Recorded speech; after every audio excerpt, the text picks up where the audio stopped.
From the capital city of Charleston, West Virginia, this is Inside West Virginia Politics with Mark Curtis.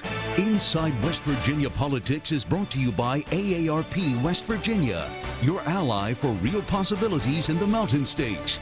Welcome to Inside West Virginia Politics. I'm Mark Curtis. This week, lawmakers return to the Capitol for interim committee meetings and a special session.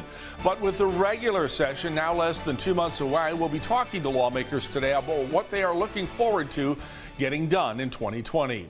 Now, one of the bills that has already been promised is a fix to the rising cost of insulin. Adrienne Robbins has more.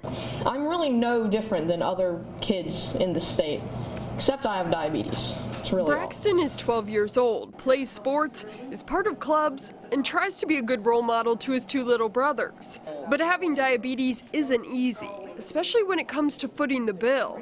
We pay a little bit less than $1,000 a month. It's the skyrocketing price of that drug that has West Virginians heading to Canada. A caravan is planned for December 8th for a one-day trip from Morgantown to purchase insulin. He needs it. He has to have it. It's a life-saving drug. We've got to have it, period.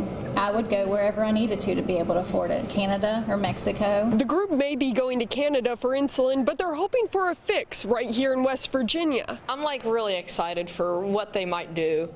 Even if it's a little bit of help, we can have all the help we can get. Delegate Evans Fleischauer and Delegate Cody Thompson will be on the bus to Canada in December. But in January, a group of delegates has vowed to make changes in the Mountain State. We would like to pass legislation that would lower the price of insulin in one way or another, either by limiting the co-pays to say $25 or $50, or by allowing importation of insulin. Legislation has been attempted before, but that's not stopping these families from continuing the fight. I just ask, please, just lower this cost of insulin so I actually have a future.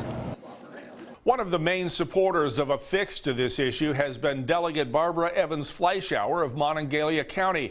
My co-host Adrienne Robbins had a one-on-one interview with her this week. A lot of what you've been doing during this off session is with health care. And that's become a nationwide issue, but it's particularly an issue here in West Virginia and the affordability of a lot of these medications like insulin. Tell me about your upcoming trip to Canada and what you hope to accomplish.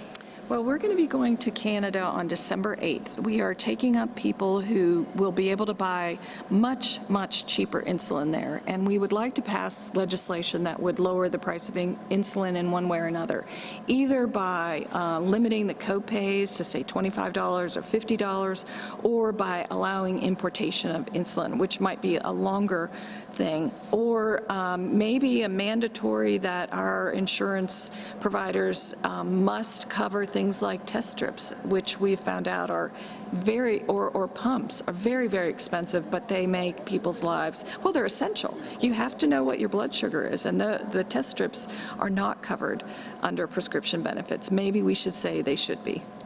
And obviously, again, this is a nationwide issue. A lot of people are dealing with the skyrocketing cost of insulin, but this is an issue particularly important for West Virginia, and you've learned a lot of that on your research. Can you tell me about why it affects the Mountain State so much?